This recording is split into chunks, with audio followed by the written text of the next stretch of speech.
Mahmoud, Lesbos, Greece to Athens, Greece, 2015, 12 days from home. Mahmoud was in another tent city. The paved parking lot at the pier in Lesbos was full of the kinds of camping tents sold in sporting goods stores. Round top, single family tents of blue and green and white and yellow and red, all provided by Greek relief workers who knew the refugees had nowhere to stay while they waited for the ferry to Athens to come. Wet clothes were hang out to dry on bicycle racks and traffic signs, and refugees gathered around the camp stoves and hot plates. It should have been a lively place, full of songs and laughter, like the Kelis refugee camp. But instead, a soft, mournful murmur of conversation hung over the tent city like a fog. Mahmoud wasn't surprised. His family felt the same way. They all should have been excited to finally be in Greece, to be allowed to buy real tickets to travel on an actual ferry to mainland Europe. But too many of them had lost someone in the sea crossing to be happy. Mahmoud's mother had gone from tent to tent asking after Hannah. Mahmoud had helped. It was his fault that she was gone, after all. But no one at the dock had her, and no one had been on the dinghy that had taken her. Refugees came and went, but the tents remained, and Mahmoud's mother insisted they miss the next ferry to Athens so she could ask each new round of refugees for word of her daughter.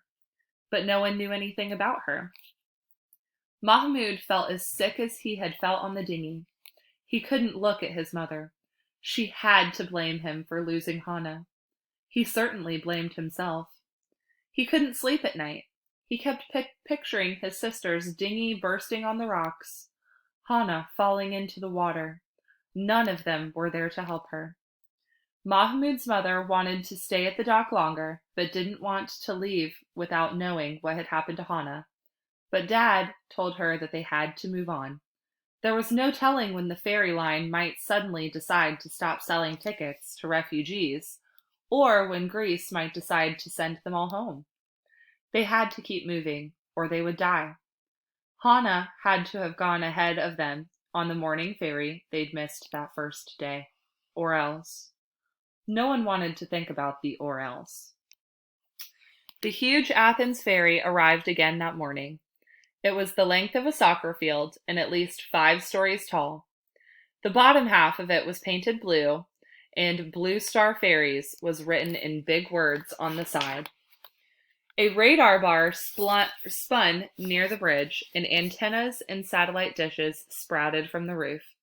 It looked like the pictures Mahmoud had seen of cruise ships. Its lifeboats were bigger than the dinghy that they had left Turkey in. Mahmoud tried to get Walid interested in the big ship, to get him excited about their first trip on a boat that big.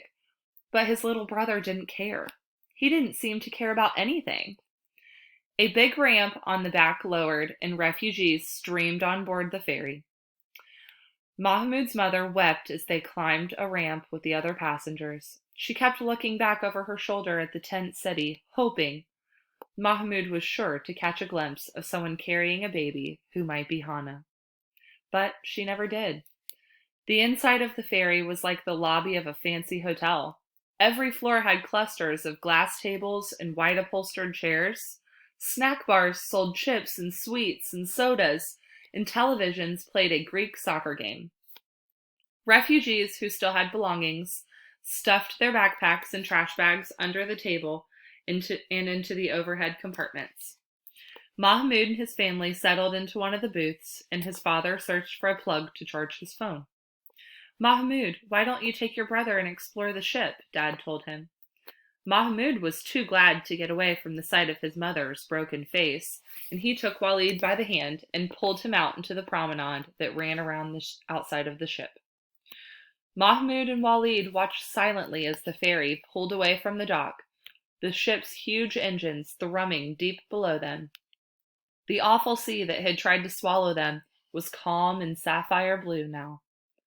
The Greek island of Lesbos was actually beautiful when you saw it from the sea. Little white buildings with terracotta roofs rose up above tree-covered hills, and on top of one of the hills was an ancient gray castle. Mahmoud could see why people visited there on vacation. Besides the refugees, there were a number of tourists on board. Mahmoud could tell they weren't refugees because they wore clean clothes and used their phones for taking pictures instead of looking up overland routes from Athens to Macedonia. Another refugee had laid out a mat on the deck and he was praying. In all the bustle of waiting in line and getting on board, Mahmoud had lost track of what time it was, and he pulled his brother down with him to pray alongside the man. As he kneeled and stood, Mahmoud was supposed to be focused only on his prayers. But he couldn't help but notice the uneasy looks the tourists were giving them, the frowns of displeasure. Like Mahmoud and his brother and this man were doing something wrong. The vacationers dropped their voices, and even though Mahmoud couldn't understand what they were saying, he could hear the disgust in their words. This wasn't what the tourists had paid for. They were supposed to be on holiday, seeing ancient ruins and beautiful Greek beaches, not stepping over filthy, praying refugees. They only see us when we do something they don't want us to do, Mahmoud realized. The thought hit him like a lightning bolt. When they stayed where they were supposed to be, in the ruins of Aleppo or behind the fences of a refugee camp, people could forget about them. But when refugees did something they didn't want them to do, when they tried to cross the border into their own country or slept on the floors and stoops of their shops or in front of their cars or prayed on the decks of their ferries, that's when people couldn't ignore them any longer. Mahmoud's first instinct was to disappear below decks, to be invisible. Being invisible in Syria had kept him alive. But now Mahmoud began to wonder if being invisible in Europe might be the death of him and his family. If no one saw them, no one could help them. And maybe the world needed to see what was happening here. It was hard not to see the refugees in Athens when Mahmoud got there. Syrians were everywhere in the streets, in hotels and markets, most of them like Mahmoud's family, planning to move on as soon as they could. Mahmoud's father thought that he had the right documents to travel freely in Greece, but a woman at the immigration office told him he would need to go to a local police station first to get an official document, and the police told him he would have to wait up to a week. "We can't wait a week," Mahmoud's father told his family. They found a hotel for 10 euros a night per person, and the people of Athens were very friendly and helpful.